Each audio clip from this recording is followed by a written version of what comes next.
Hello hello hi everyone, welcome back to this amazing platform of physics Wallah. मेरा नाम है भारती मखीजा और आज हम करने वाले हैं इस माइंड मैप सीरीज के अंदर हमारा नया चैप्टर जिसका नाम है एनालिटिकल केमिस्ट्री। ये काफी ज्यादा ऐसा चैप्टर है जिसमें चीजों को आपको याद करना पड़ता है, तो इस सीरीज का आपको काफी फायदा मिलेगा क्योंकि यहाँ पर हम क्रिस्पली सारी चीजों को, इंपॉर्टेंट चीजों को, जो कंफ्यूजिंग चीजें होती हैं उनको एक ही बार में बहुत ही कम टाइम के अंदर समअप करते हैं। तो चलिए स्टार्ट करते हैं हमारा आज का सेशन। एंड इस सेशन के अंदर सबसे पहले बेटा आज के टॉपिक्स क्या होंगे, वन शॉट के अंदर माइंड मैप में पूरे चैप्टर को हम कवर करने वाले हैं। जो भी चीजें याद करने वाली हैं उनको हम डिस्कस करने वाले हैं। तो जैसे कि चैप्टर का नाम है एनालिटिकल केमिस्ट्री, यहां पर हमने क्या करना है बेटा, एनालिटिकल केमिस्ट्री जो किसके साथ डील करती है, एनालिसिस के साथ डील करती है। अब ये एनालिसिस क्या होता है? Analysis is basically determination of the chemical composition of a given sample. कोई भी अननोन गिवन सैंपल अगर आपको दे रखा है तो उसकी क्या केमिकल कॉम्पोजिशन है उसको पता लगाना ही क्या कहलाता है, एनालिसिस कहलाता है। ठीक है, तो ये जो एनालिसिस होता है, ठीक है, ये कहां पर करते हैं, जिस ब्रांच ऑफ केमिस्ट्री में करते हैं उसको एनालिटिकल केमिस्ट्री कहते हैं। एंड बेटा बेसिकली यहां पर इस ब्रांच के अंदर हम तीन टॉपिक्स के ऊपर डिस्कशन करते हैं। ये तीनों चीजें ही आपकी एनालिटिकल केमिस्ट्री में आती हैं। पहला पॉइंट है सेपरेशन।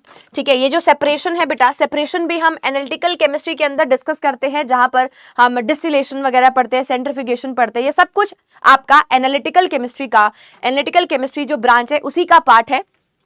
आइडेंटिफिकेशन, जब हमें कैटायन और एनायन को पहचानना होता है, ठीक है, यानी कि सॉल्ट एनालिसिस। ये आइडेंटिफिकेशन जो है इसी को ही क्या बोला जाता है बेटा, इसी को ही सॉल्ट एनालिसिस कहा जाता है, जिसको आज के इस सेशन में हमें डिस्कस भी करना है। ठीक है, आइडेंटिफिकेशन का सारा पोर्शन एनालिटिकल केमिस्ट्री में आएगा। उसके बाद आता है बेटा क्वांटिफिकेशन। क्वांटी शब्द से ही समझ में आ रहा है कि हमें अमाउंट को अगर चेक करना हो, अननोन अगर वॉल्यूम या फिर मास दे रखा है उसको अगर मुझे क्वांटिफाई करना है तब भी मैं कौन सी ब्रांच ऑफ केमिस्ट्री के पास जाऊंगी, वो पूछने एनालिटिकल केमिस्ट्री के पास जाऊंगी। आई होप आपको क्लियर हो गया है। एंड अगर मैं यहां पर एनालिसिस की बात करती हूं तो मेरे पास दो टाइप के एनालिसिस होते हैं। पहला होता है बेटा क्वालिटेटिव एनालिसिस, क्वालिटेटिव, क्वालिटी से रिलेटेड। दूसरा टर्म है हमारे पास क्वांटिटेटिव एनालिसिस, जो कि किससे रिलेटेड है, क्वांटिटी। अननोन अगर मेरे पास कोई सब्सटेंस है, उसका अगर मुझे कॉम्पोजिशन बताना है कि उसका वॉल्यूम क्या है या मास क्या है, तो मैं कहां पर जाऊंगी, मैं क्या करूंगी, मैं उसका क्वांटिटेटिव एनालिसिस करूंगी। और वहीं पे अगर मुझे क्या पता लगाना है कि इसमें कैटायन या फिर एनायन कौन सा है, तब मैं कहां जाऊंगी बेटा, क्वालिटेटिव एनालिसिस के ऊपर जाऊंगी। नाम से हमें समझ में आ रहा है। तो यहां पर जो हमारा क्वालिटेटिव एनालिसिस है, यहां पर आइडेंटिफिकेशन ऑफ अननोन सब्सटेंसेस करते हैं। कैटायन और एनायन का अगर हमें पता करना है किसी पर्टिकुलर सॉल्ट के अंदर, किसी पर्टिकुलर कंपाउंड के अंदर, तो हम क्या करेंगे बेटा, उसका क्वालिटेटिव एनालिसिस करेंगे। और वहीं पे अगर मेरे को अननोन वॉल्यूम और मास का पता लगाना है तो क्वांटिटेटिव। अब अगर मास, अननोन मास का पता लगाना है तो जो टेक्निक होती है, जो प्रोसेस होती है, ठीक है, उसको हम क्या बोलते हैं, उसको हम बोलते हैं बेटा ग्रेविमेट्रिक एनालिसिस। और अगर मेरे को अननोन वॉल्यूम के बारे में पता लगाना है तो उसको वॉल्यूमेट्रिक एनालिसिस हम कहते हैं, जिसके साथ हम क्लास 11th के अंदर डील करेंगे। अभी बेसिकली हमें यहाँ पर आइडेंटिफिकेशन ऑफ अननोन सब्सटेंस में कैटायन के बारे में डिस्कस करना है, जो कि हमारे क्लास 10th की सिलेबस का पार्ट है।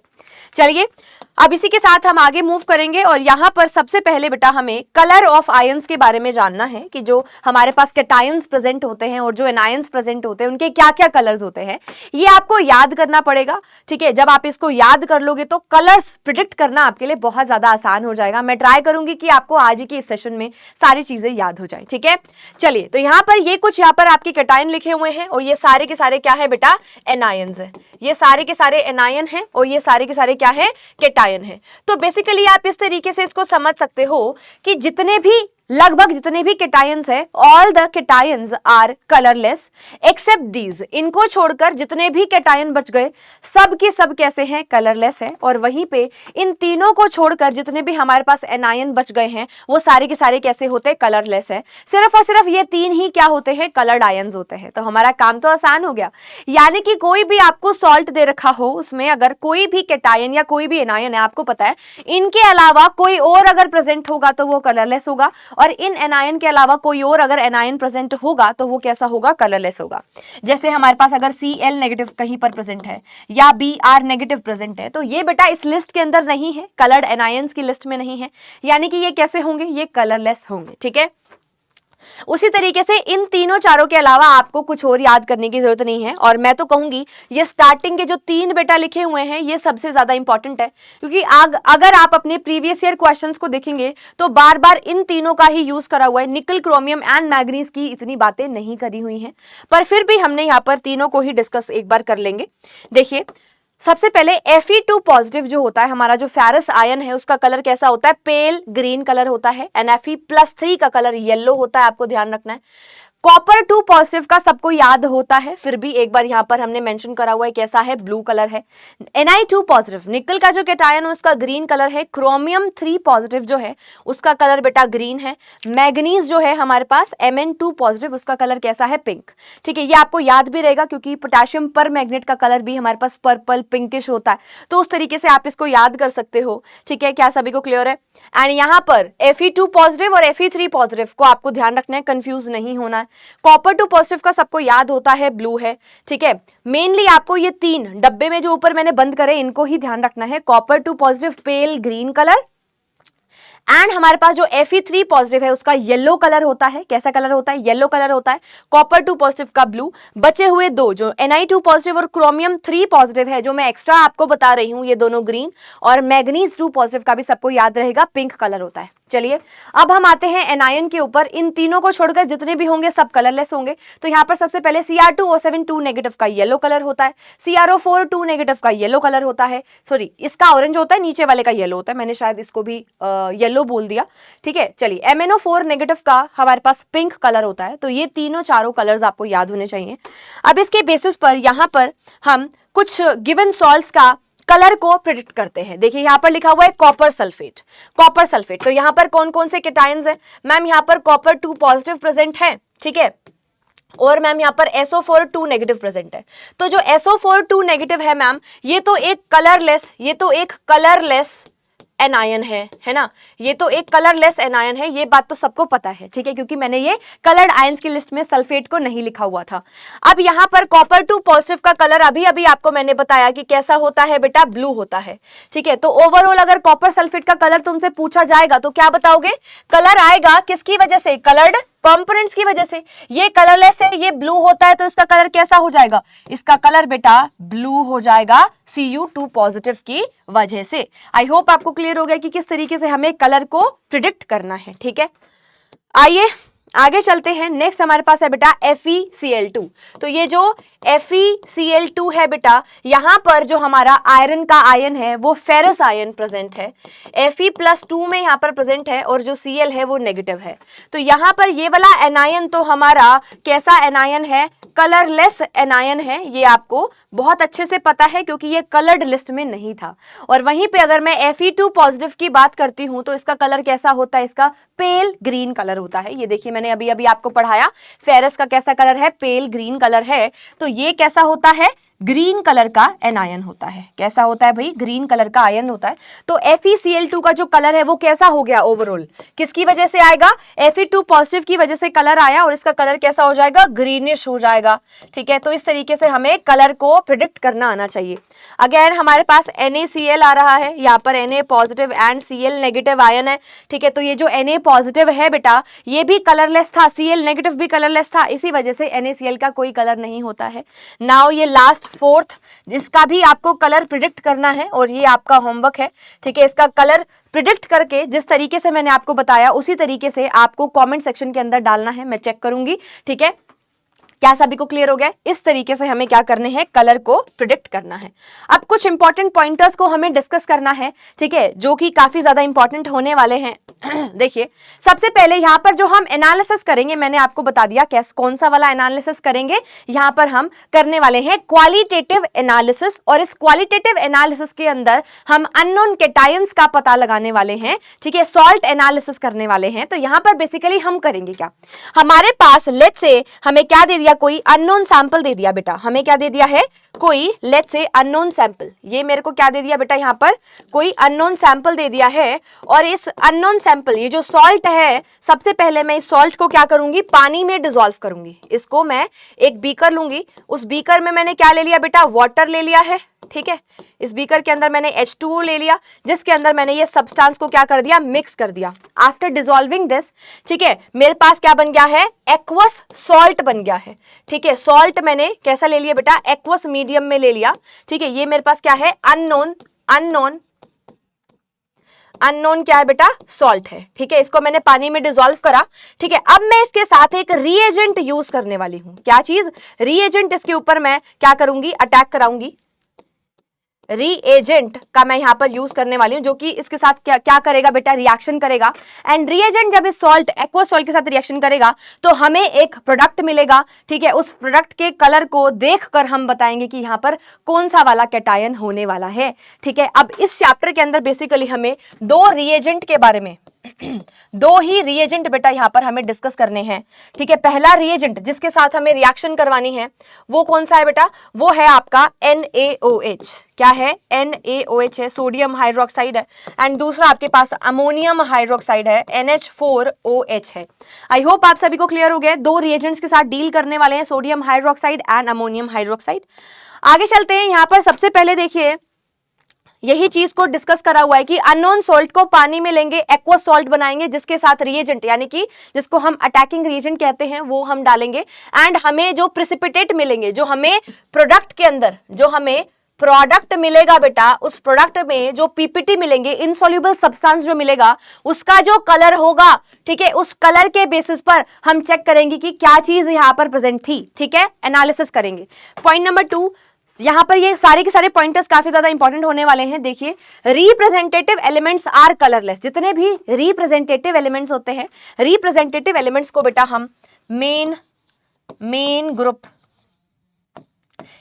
ग्रुप एलिमेंट भी कहते हैं, मेन ग्रुप एलिमेंट्स भी कहते हैं, ठीक है। तो ये कौन कौन से होते हैं बेटा, एस ब्लॉक प्लस में पी ब्लॉक के जो एलिमेंट्स होते हैं उनके कॉम्बिनेशन में जितने भी एलिमेंट्स होते हैं उसको क्या बोलते हैं हम, रिप्रेजेंटेटिव एलिमेंट्स बोलते हैं। ये सारे के सारे कैसे होते हैं, कलरलेस होते हैं, इनका कोई भी कलर नहीं होता, आपको ध्यान रखना है। अगेन यहाँ पर पॉइंट नंबर 3 के ऊपर चलते हैं। डी ब्लॉक एलिमेंट्स सारे के सारे कैसे होते हैं, कलर्ड होते हैं। डी ब्लॉक के अंदर हमारे पास एलिमेंट्स जो होते हैं वो कौन कौन से होते हैं बेटा, ग्रुप नंबर 3 से लेकर और यहाँ पर ग्रुप नंबर 12 तक के सारे एलिमेंट्स हमारे डी ब्लॉक एलिमेंट्स के अंदर आते हैं, डी ब्लॉक के अंदर आते हैं। ये सारे के सारे कलर्ड होते हैं। यहां पर एक एक्सेप्शन है जो कि होता है जिंक का कुछ भी आपको कंपाउंड दिख जाए वो हमेशा कैसा होता है, सफेद रंग का होता है, व्हाइट कलर का होता है, ठीक है। तो यहां पर डी ब्लॉक एलिमेंट्स का जो है कलर क्यों आता है, उसका सिंपल सा रीजन है कि यहां पर डी ट्रांजिशन नाम का एक फिनोमिनन होता है, ठीक है। ये हम हायर स्टैंडर्ड्स में क्लास 12th में सीखेंगे। अभी बस आपको यहां पर यह समझना है कि जो डी ब्लॉक एलिमेंट्स होते हैं यहां पर कलर्ड सब्सटेंसेस हमें देखने को मिलते हैं, ठीक है। अच्छा, अब यहां पर करना क्या है, देखिए प्रोसेस समझेंगे। यहां पर action of NaOH solution on the certain metallic salt solution हम यहां पर करने वाले हैं। हम क्या करेंगे, NaOH को एज अ रिएजेंट हमने लिया, जिसको हम मेटेलिक सॉल्ट, मेटल के सॉल्ट के सॉल्यूशन के साथ रिएक्शन करवाएंगे। जैसे हमने कैल्शियम का सॉल्ट ले लिया या फिर लेड का सॉल्ट ले लिया, उसको हम एक्वस मीडियम में हमने लिया एंड उसको हमने NaOH के साथ जब रिएक्शन करवाएंगे, NaOH हमारा क्या है, एल्कली है। NaOH हमारा क्या है, एल्कली है। रिएक्शन करवाएंगे तो मेटल का हाइड्रोक्साइड मिल जाएगा, इस सॉल्ट का क्या मिल जाएगा, हाइड्रोक्साइड मिल जाएगा, और साथ में सॉल्ट इन सॉल्यूशन। ये तो सॉल्यूबल होगा, पर ये जो मेटल हाइड्रोक्साइड होगा बेटा, इसके क्या बनने वाले हैं, पीपीटी बनने वाले हैं। और इसी पीपीटी के कलर को हमें पहचानना है और बताना है कि क्या चीज हमारे पास यहां पर बनी है, ठीक है। चलिए, अब यहां पर सबसे पहले आपकी जो रिएक्शन सिलेबस के अंदर है उसी को मैं यहां पर डील करने वाली हूं। सबसे पहले बेटा यहां पर कैल्शियम हाइड्रोक्साइड की अगर मैं बात करती हूं तो कैल्शियम हाइड्रोक्साइड जब बनेगा, कैल्शियम के सॉल्ट को जब हम NaOH के साथ रिएक्शन करवाएंगे, ठीक है, तो यहां पर कैल्शियम हाइड्रोक्साइड जो बनेगा वो व्हाइट कलर का बनेगा, ठीक है। कैसा बनेगा, व्हाइट कलर का बनेगा। यहां पर इस पूरी प्रोसेस के अंदर जो मैंने रीएजेंट लिया हुआ है बेटा वो कौन सा है, सोडियम हाइड्रोक्साइड है। NaOH के साथ मैं यहां पर रिएक्शन करवा रही हूं मेटेलिक सॉल्ट्स को, तो ये आपको ध्यान रखना है, ठीक है, ये आपको ध्यान रखना है। क्या सभी को क्लियर हो गया है, क्या सभी को समझ में आया, ठीक है जी, चलिए तो यहां पर सबसे पहले हम कैल्शियम हाइड्रोक्साइड की बात करते हैं। तो बेटा ये व्हाइट कलर का होता है, इसका कलर आपको ध्यान रखना पड़ेगा। हाइड्रोक्साइड का कलर, कैल्शियम हाइड्रोक्साइड का कलर व्हाइट होता है और ये स्लाइटली सॉल्यूबल होता है, ये स्प्रिंगली सॉल्यूबल होता है। अगर हम क्या ले लें, sodium hydroxide, excess of sodium hydroxide अगर हम डाल दें तो उसके अंदर ये स्प्रिंगली सॉल्यूबल होता है। ठीक है, चलिए अब उसके बाद हमें डील करना है आयरन के सॉल्ट के साथ। आयरन के सॉल्ट को जब NaOH के साथ रिएक्शन करवाएंगे तो हमारे पास आयरन का हाइड्रोक्साइड बनेगा। इसका कलर कैसा आया बेटा, ग्रीन आया है। इसका कलर कैसा आया है, ग्रीन। आपको ध्यान रखना है, यही चीजें तो याद करनी है ना, यही चीजें तो याद करवाने और समअप करने के लिए मैं आपके पास यहां पर आई हूं इस लेक्चर को लेकर। तो यहां पर आयरन का जो हाइड्रोक्साइड है इसके अंदर जो आपका Fe प्रेजेंट है वो +2 के अंदर प्रेजेंट है। ठीक है, तो इसका कलर कैसा आएगा, ग्रीन आएगा। और वहीं पे अगर मैं आयरन के हाइड्रोक्साइड की बात करूं अगेन, यहां पर जो हमारा आयरन का हाइड्रोक्साइड है यहां पर Fe जो है बेटा किसके अंदर प्रेजेंट है, Fe जो है यहां पर 3+3 के अंदर फेरिक आयन की तरह प्रेजेंट है। तो फेरिक आयन के केस में यहां पर जो कलर बनता है बेटा वो कैसा बनेगा, रेडिश ब्राउन कलर देखने को मिलेगा। आपको यही वाले पॉइंटर्स याद करने हैं। ठीक है, आयरन हाइड्रोक्साइड जब हम यहां पर बात कर रहे हैं जिसमें Fe+2 में है ग्रीन कलर, यहां पर जब हमने Fe+3 में लिया इन हाइड्रोक्साइड, रेडिश ब्राउन कलर हमें मिलेगा। ठीक है, कैसा कलर मिलेगा, रेडिश ब्राउन कलर। अब कुछ बच्चे कहेंगे कि मैम यहां पर क्योंकि Fe+3 में है तो आप यहां पर इसका रेडिश ब्राउन की जगह पे येलो कलर क्यों नहीं लिख रहे, क्योंकि आपने आयंस के कलर में बताया था कि यहां पर तो कैसा कलर आना चाहिए, यहां पर तो बेटा हाइड्रोक्साइड के साथ आपको कंफ्यूज नहीं होना है। हाइड्रोक्साइड में आपको ये जो कलर्स है वही आपको ध्यान रखने होंगे। ठीक है, यहां पर क्योंकि हमारे आयरन का हाइड्रोक्साइड बन रहा है, वो बेसिकली मैंने सॉल्ट्स के लिए आपको बताए थे। ठीक है, तो यहां पर कैसा कलर हो जाएगा, reddish brown colour. Next we have copper hydroxide की अगर मैं बात करती हूं तो इसका कलर कैसा हमें मिलता है, ब्लू कलर मिलता है। ये बात आपको बहुत अच्छे से पता है। ठीक है, ब्लू कलर मिलता है, ध्यान रखना। जिंक के बारे में मैं आपको बता चुकी हूं, जो हमारा जिंक का हाइड्रोक्साइड होता है बेटा वो कुछ भी हो, चाहे हाइड्रोक्साइड हो चाहे कोई सॉल्ट हो, हमेशा व्हाइट कलर ही देता है। ऑलवेज एंड ऑलवेज हमें कैसा कलर मिलेगा बेटा, सफेद रंग ही हमको मिलता है। ठीक है, तो जिंक के हाइड्रोक्साइड का कैसा कलर होगा, व्हाइट कलर होगा। अच्छा, जिंक के बारे में एक चीज और आपको ध्यान रखनी है, जब भी बेटा हम क्या डालेंगे, एक्सेस ऑफ NaOH डाल रहे हैं, कोई भी रिएजेंट डाल दो, क्योंकि सेम इन्हीं सॉल्ट्स को आयरन का, कॉपर का, जिंक का, लेड का, कैल्शियम का, इन सभी को पहले मैं NaOH के साथ रिएक्शन करवा रही हूं, अभी थोड़ी देर में फिर मैं इनको अमोनियम हाइड्रोक्साइड के साथ रिएक्शन भी करवाऊंगी, दोनों के साथ रिएक्शन करवाऊंगी। ठीक है, तो यहां पर अगर मैं जिंक की बात करती हूं तो जिंक हाइड्रोक्साइड जो होता है, चाहे NaOH ले लो चाहे आप अमोनियम हाइड्रोक्साइड ले लीजिए, हमेशा क्या होता है, ऑलवेज सॉल्यूबल होता है। ठीक है, ये वाला पॉइंटर सभी बच्चे ध्यान रखेंगे, ये क्या होता है बेटा, ऑलवेज एंड ऑलवेज सॉल्यूबल होता है, ऑलवेज सॉल्यूबल। ठीक है, क्या सभी को समझ में आ गया। ठीक है, ये क्या होगा, ऑलवेज सॉल्यूबल होगा। एंड वहीं पे अगर मैं बात करती हूं आयरन के हाइड्रोक्साइड की, तो आयरन के जो हाइड्रोक्साइड होते हैं ये हमेशा क्या होते हैं, ऑलवेज इनसॉल्यूबल होते हैं। चाहे आप एक्सेस किसी का भी ले लें, चाहे NaOH का आप एक्सेस ले, चाहे आप अमोनियम हाइड्रोक्साइड का एक्सेस ले, हमेशा जो आयरन के ये दोनों हाइड्रोक्साइड है ये कैसे होंगे, ये सॉल्यूबल नहीं होने वाले हैं, ये हमेशा क्या होंगे, इनसॉल्यूबल होने वाले हैं। ठीक है, और जिंक का हाइड्रोक्साइड ऑलवेज एंड ऑलवेज क्या होगा बेटा, सॉल्यूबलाइज होता रहेगा। लेड का हाइड्रोक्साइड भी बेटा व्हाइट कलर का होता है, ये भी सॉल्यूबल होता ही है इन एक्सेस ऑफ NaOH। ध्यान रखना, ये एक्सेस ऑफ NaOH में सॉल्यूबल होता है। ठीक है, आई होप आपको क्लियर हो गया। इन दोनों का कलर व्हाइट है। ठीक है, सिंपल सी बात, कैल्शियम भी व्हाइट, जिंक भी व्हाइट और लेड भी व्हाइट। ठीक है, कलर्ड कौन कौन से हैं, हमारे पास 3 ही कलर्ड है। कॉपर वाला कलर्ड है, आयरन के दोनों कलर्ड है। आयरन जिसमें Fe2 पॉजिटिव में है वो ग्रीन है, और आयरन जिसमें Fe+3 में है वहां पर रेडिश ब्राउन कलर का है। आई होप आपको क्लियर हो गया, समझ में आ गया, इसको देख लो। ठीक है, नोट्स में नोट डाउन आप कर सकते हो। नेक्स्ट यहां पर एक्शन हम यहां पर देखने वाले हैं अमोनियम हाइड्रोक्साइड के साथ। अमोनियम हाइड्रोक्साइड को अगर मैं यहां पर लेती हूं बेटा, तो अमोनियम हाइड्रोक्साइड जो है, अगर मैं इसको कैल्शियम के सॉल्ट के साथ रिएक्शन करवाती हूं तो यहां पे कोई भी रिएक्शन नहीं होती, कोई रिएक्शन ही नहीं होती है। ठीक है, नो रिएक्शन, क्योंकि अमोनियम हाइड्रोक्साइड एक वीक सब्सटेंस है, एक वीक इलेक्ट्रोलाइट आप कह सकते हो। ठीक है, तो अमोनियम हाइड्रोक्साइड क्योंकि हमारा एक वीक बेस होता है तो कंप्लीटली आयोनाइज नहीं करता, तो इतने हाइड्रोक्साइड आयंस निकलेंगे ही नहीं कि वो कैल्शियम के सॉल्ट के साथ रिएक्शन कर पाए। इसी वजह से यहां पर कोई भी रिएक्शन नहीं होती ड्यू टू वीक इलेक्ट्रोलाइट। ठीक है, due to weak base ammonium hydroxide जो है वो वीक होता है। ठीक है, ओके, तो concentration of hydroxide ions from the ionisation of ammonium hydroxide is so low क्योंकि वीक बेस है तो इसी वजह से आयनाइजेशन जो होती है वो बहुत ज्यादा स्मॉल होती है, बहुत कम होती है, बहुत लो होती है। इसी वजह से यहाँ पर जो हाइड्रोक्साइड ऑफ कैल्शियम है वो प्रिसिपिटेट आउट ही नहीं होता है, रिएक्शन ही नहीं होती है। ये वाला पॉइंटर भी आपको ध्यान रखना है। नेक्स्ट वी हैव अगेन, यहाँ पे हमने आयरन का एग्जाम्पल लिया बेटा। तो आयरन का जब हमने एग्जाम्पल लिया, Fe जब +2 में था तो कलर कैसा आया बेटा, ग्रीन कलर के पीपीटी हमारे पास बने। अगेन सेम यहाँ पर जब मैं क्या ले रही हूं बेटा, FeOH3 ले रही हूं तो फिर से रेडिश ब्राउन कलर मिला। बिल्कुल सेम चीजें हैं, बिल्कुल बिल्कुल आपको सेम लगेगा, कुछ भी इसमें चेंज नहीं है। भाई फर्क क्या पड़ रहा है यहाँ पर, फर्क पड़ रहा है, फर्क तो कुछ भी नहीं पड़ेगा, हाइड्रोक्साइड तो सेम ही बनेगा। यहाँ पर भी हमने बेस लिया था और NaOH भी हमारा बेस है, दोनों में हाइड्रोक्साइड ही मिलने वाले हैं। तो ये हमेशा क्या होते हैं, ऑलवेज इनसॉल्युबल बेटा, ऑलवेज इनसॉल्युबल लिखा हुआ है, प्लीज इसको साथ साथ लिख लेना, जोड़कर कहीं कंफ्यूज हो जाओ। ये हमेशा कैसे होते हैं, इनसॉल्युबल होते हैं, ये घुलते नहीं है एक्सेस ऑफ रिएजेंट में, ना ये आपके NaOH में घुलते हैं और ना ही ये आपके अमोनियम हाइड्रोक्साइड के अंदर घुलते हैं। ठीक है, अब चलिए यहाँ पे आ जाइए। तो यहाँ पे कॉपर के हाइड्रोक्साइड की बात करती हूँ तो कॉपर का हाइड्रोक्साइड बेटा ब्लू कलर देता है और ये क्या होता है, डिसॉल्व हो जाता है, हमारा अमोनियम हाइड्रोक्साइड के अंदर डिसॉल्व हो जाता है।